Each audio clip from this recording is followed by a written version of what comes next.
Hola a todos, estoy con Rafael Vilca. Él es salido de la carrera de informática y es una persona que está trabajando actualmente en el país y en inteligencia artificial. Y te voy a pedir, Rafael, que nos comentes un poquito, te presentes y nos digas cómo has empezado tu andar en la inteligencia artificial. Listo, gracias, licenciado. Sí, bueno, como el licenciado comentó, mi nombre es Rafael. Yo vengo de Santa Cruz, estudié en la universidad gracias a bueno, entré directo gracias a las Olimpiadas. Ahí fue cuando lo conocí al licenciado Terán.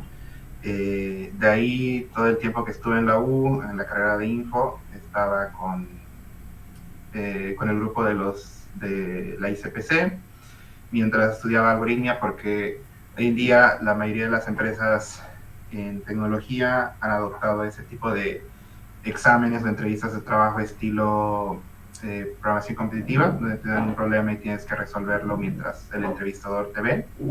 Entonces, eso fue de mucha ayuda, ¿no? Para el presente y también durante la época de la universidad.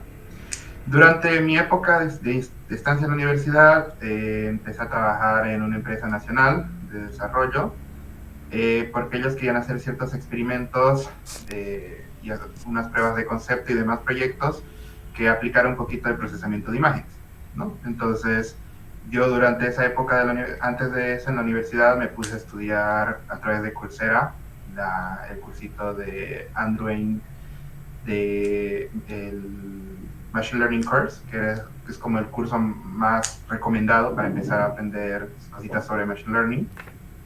Y es entonces cuando tuve esa oportunidad de aplicar lo que había aprendido y estudiado aparte. Eh, entonces eran mayormente proyectos, como había comentado, de procesamiento de imágenes. Unos eran clasificación, bueno, detección y clasificación de objetos en base a ciertas imágenes que se tenían de ciertas cámaras. Otro de los proyectos era, que es uno de los más elaboraditos, tenía que ver con análisis de colores en ciertas pruebas médicas. Entonces ahí, similar a las tiritas de pH, se colorea. Habían unos indicadores similares para la orina que se podían colorear, y la idea era que con tu celular tú pudieras tomar fotos, similar a CamScanner, se, se escaneara la imagen y pudiera extraer los colores y comparar para sacar ciertas métricas, ¿no? Eso fue como los inicios, donde empecé a aplicar esas cosas y a la vez estuve aprendiendo cositas sobre backend, desarrollo backend. Luego volví a terminar la universidad. Bueno, mientras estaba en la universidad estaba trabajando, pero ya luego me dediqué 100% de vuelta a la universidad para acabar y hacer la tesis. Tal vez también podría comentar eso un poco. Mi tema de tesis fue tratar de aplicar también redes neuronales para tratar de hacer que un auto se conduzca solo. En este caso en un simulador que se llama Carla. Y este simulador te provee cámaras virtuales y demás. Y la idea fue generar mi propio dataset, entrenar tres redes convolucionales pequeñitas para que pudieran correr en paralelo en mi laptop. Y la idea fue que pudiera estimar la distancia, pudiera detectar los objetos obstáculos y evitar colisionar. Si fuera a colisionar, tipo un auto adelante o un peatón cruzando la calle, frenara. Apliqué algoritmos de grafos como DFS en matrices para poder seleccionar los objetos en base a la máscara que la red neuronal nos daba. Y otros tipos de algoritmos de procesamiento también para poder ver los semáforos y demás. Entonces fue un mix entre algoritmos clásicos de procesamiento de imágenes con redes neuronales, ¿no? Y esa fue mi tema de tesis. Un- Luego, una consulta. ¿Qué importante es el lenguaje Python para este trabajo en inteligencia artificial? Python es utilizado actualmente mucho debido a su facilidad de uso, ¿no? Uno de los temas, incluso los comentarios que a veces se llega a escuchar o leer, es que Python es lento. Efectivamente, Python es mucho más lento que lenguajes como Java o C++, sobre todo C++. Pero aquí viene una ventaja de Python, y es que todas las librerías por detrás, ¿no? que se utilizan para este tipo de trabajos de alto cómputo, no, no solamente de inteligencia artificial, sino hay otras librerías que para simulación y demás, es que la comunidad de Python escribe esas librerías en C o C++, y luego se compilan extensiones que desde Python se pueden llamar directamente las funciones, ¿no? Entonces, esa es como su ventaja, que Python muchas veces es el frontend para esas librerías. Es cuando la más común, por ejemplo, es NumPy, que se utiliza para álgebra lineal, y si ustedes ven el código fuente de NumPy, está todo en C, ¿no? Son las Python C extensions que se le llaman, pero cuando tú ya estás utilizando NumPy es como si utilizaras objetos de Python, ¿no? Entonces, es esa ventaja que da, que es facilito de usar, no es muy complicado de aprender ciertas cosas, y hay un montón de librerías, y por eso es como el lenguaje que más se usa en esta área, ¿no? Algunos científicos de datos todavía utilizan R, porque tiene muchas extensiones y utilidades para esto que es procesamiento de data frames y demás, y test estadísticos y más cosas, pero para el área como más general sirve Python. Y también aquí es donde puedo enlazar con mi siguiente paso en la experiencia, es que infelizmente después de esos proyectos no hay muchas oportunidades para trabajar en lo que tiene que ver con Machine Learning si no se tiene mucha experiencia. Y aquí volvemos con el mismo problema que es un poco común, de las empresas quieren experiencia y tú quieres trabajar, pero si no tienes experiencia, ¿dónde consigues la experiencia, ¿no? Y infelizmente las áreas de Machine Learning no son fáciles para entrar sin por lo menos un par de años de experiencia. Así que un camino que yo tomé fue dedicarme mientras tanto al backend.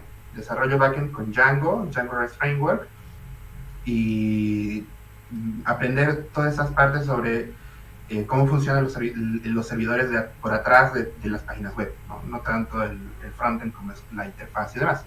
Y es ahí cuando empecé a trabajar en una empresa de Estados Unidos, de manera remota, en la que hacíamos, primero uno de los proyectos en los que trabajé fue para una compañía de logística, ya que hacía envíos y demás. Entonces, todo estaba en Django, ya era manejo de la base de datos, crear endpoints y todo eso, ¿no? Y eso me sirvió mucho para entender realmente cómo optimizar esos procesos. Después trabajé en otro proyecto que era una plataforma para el manejo de los impuestos de Estados Unidos, que esa empresa estaba tratando de conectar contadores con gente que quería que se los hagan sus impuestos y podían subir documentos y demás, ¿no? Y es en esa época donde, después de aprender más sobre el cloud, que es lo más importante hoy en día, ¿no? Muchas veces, antiguamente los deployments, cuando se subía una página y hacía pública, se hacían on-premise, o sea, en un servidor propio, o uno configuraba todo, pero hoy en día está más común o más de moda este concepto del serverless y de depender de proveedores de cloud, ¿no? Que te hacen la vida mucho más fácil, no tienes que configurar cosas, es simplemente a través de su consola o con otras herramientas se puede definir la arquitectura de dónde va a estar tu backend, cómo se va a comunicar, escalarlo para que soporte muchas consultas, todo eso, y es ahí donde empieza a leer sobre Amazon Web Services y todo eso. Y aquí es donde entra la empresa en la que estoy actualmente, que se llama Factor, que es una empresa que conecta de ingenieros de Machine Learning e ingenieros de datos con clientes de Estados Unidos, ¿no? Lo que hace esta empresa es, es parte de algo que se llama el AI Fund, y el AI Fund es como un grupo de inversión fundado por Andrew Ng, el mismo creador de Coursera. Y lo que ellos hacen es apoyar a empresas nacientes en el área que tiene que ver con los datos y Machine Learning, para que puedan crecer y lograr ser rentables y demás. Aparte de Factor, existen otro tipo de empresas que también están bajo ese paraguas. Y específicamente Factor te da una oportunidad que, si ya tienes cierta cantidad de experiencia, en mi caso ya tenía 2 años de experiencia, pero su requisito ahora es de 1 año de experiencia o más, y eso es lo que le comentaba al licenciado Terán, que podía ser muy útil para nuestros compañeros de la carrera y demás, es que te dan como un programa de aceleración. Podría verse como un programa de entrenamiento, pero como ya tienes que tener ciertos conocimientos, te aceleran y te ayudan a ponerte como al nivel, ¿no? Como un tipo un bootcamp intensivo, y los que pasan ese programa entran directamente a Factor y ya pueden o trabajar en proyectos internos o con los clientes de la empresa. Para entrar a este programa de aceleración, lo que se requería, y se sigue requiriendo, es saber estar, no ser un máster, pero saber bien mates, ¿no? Lo que se lleva en la carrera, álgebra lineal, los conceptos de estadística, sobre todo la parte de estadística inferencial, ¿no? Saber cositas de propiedades de las distribuciones para hacer test estadísticos y demás. Álgebra lineal es como lo más importante porque es la base de la inteligencia artificial moderna, ¿no? De lo que tiene que ver con deep learning. Y programación, ¿no? Y es aquí donde vuelvo al concepto de lo de la ICPC y demás, que todo ese tipo de problemas son los problemas que se preguntan en las entrevistas, ya sea de los clientes de Factor o para el mismo, para poder aplicar al programa de aceleración, ¿no? Entonces, esas son las áreas que hay que reforzar y ustedes también pueden aplicar. Estas postulaciones se abren cada cierto tiempo, cada 6 meses más o menos. Y si tienen la experiencia, pueden intentar y les puede ir bien, ¿no? Lo genial de esto es que al final no solamente es esa entrevista técnica, no, perdón, ese examen, porque cuando pasan ese examen, vienen las siguientes etapas que son las entrevistas ya con una persona, donde te conocen mejor, y así es donde te da la oportunidad no solamente de que vean tus capacidades técnicas, sino tus capacidades de cómo eres, ¿no? De cómo resuelves los problemas. A veces no es tan blanco y negro de resuelves el problema y ya está, sino cómo resuelves el problema. Si no llegas a la solución óptima, al menos lo importante es ver cómo razonas y todo eso. Y eso es lo más importante, yo creo, que se puede aprender en la carrera de informática, que es la lógica, ¿no? Si uno tiene la lógica bien desarrollada, puede tomarle más o menos resolver problemas o saber, pero mientras sepas qué buscar o cómo afrontar el problema, cómo hacer ese proceso de pensamiento, con eso está servido y listo para lo que se ve. Y eso sería como un breve resumen. Y ahora, ¿qué opinas del inglés como algo fundamental o no para este tipo de trabajos? El inglés es muy, muy importante. No se necesita tener un inglés perfecto, pero con que sepas, primero que nada, la parte de saber leer es muy importante para poder acceder a contenido, ¿no? Porque el contenido en español está muy limitado y quiera o no quiera, para poder ver diapositivas de conferencias o leer artículos de cosas mucho más avanzadas, la lectura es muy importante. El otro punto es escuchar, ¿no? Uno tiene que estar muy listo para escuchar, al menos entender lo que te están diciendo para poder ver los videos, porque hoy en día las cosas salen tan rápido que uno tiene que estar estudiando constantemente, ¿no? Tiene que estar actualizándose y hasta que salga en español el video va a demorar. En inglés generalmente es cuando está más actualizado, más completo y demás. Y finalmente la parte de hablar para las entrevistas, ¿no? Si quieres trabajar con clientes extranjeros, ya sea de Estados Unidos o de cualquier otra parte del mundo, siempre van a esperar que sepas inglés para poder comunicarte, comunicar tus ideas y todo eso. Entonces, se puede conseguir trabajos solo sabiendo español, pero con inglés las puertas se te abren mucho, mucho más. Tienes más oportunidades en más empresas. Tú actualmente vives en Santa Cruz. Sí, yo luego de que terminé la carrera volví a vivir en Santa Cruz. Y tu trabajo es remoto, básicamente. Sí. Sí.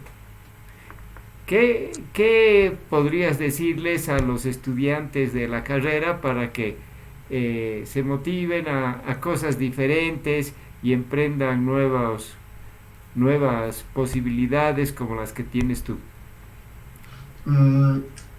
Yo les diría que no tengan miedo de aplicar, que si ven los requisitos y creen que cumplen por lo menos lo mínimo, que se animen, que un rechazo, en el peor de los casos, ¿qué es lo que puede pasar? Que te rechacen, pero ya aprendiste de la experiencia, que refuercen su inglés y que se mantengan al día, ¿no? Que si han entrado a la carrera de informática, es una carrera en la que hay que estar actualizándose todos los días, todo el tiempo, más sobre todo ahora con esto que está saliendo lo de GPT y la competencia con Bard de Google y demás, todos esos asistentes que están saliendo, hay que aprender a hacer uso de eso, ¿no? Apoyarnos de las nuevas tecnologías y actualizarse constantemente, sean autodidactas, ¿no? No siempre se queden con lo que aprenden en la carrera, sino busquen más, que les sirva, que lo que aprenden en las materias les sirva como lo que prende esa chispa para que luego ustedes digan, ya aprendí esto,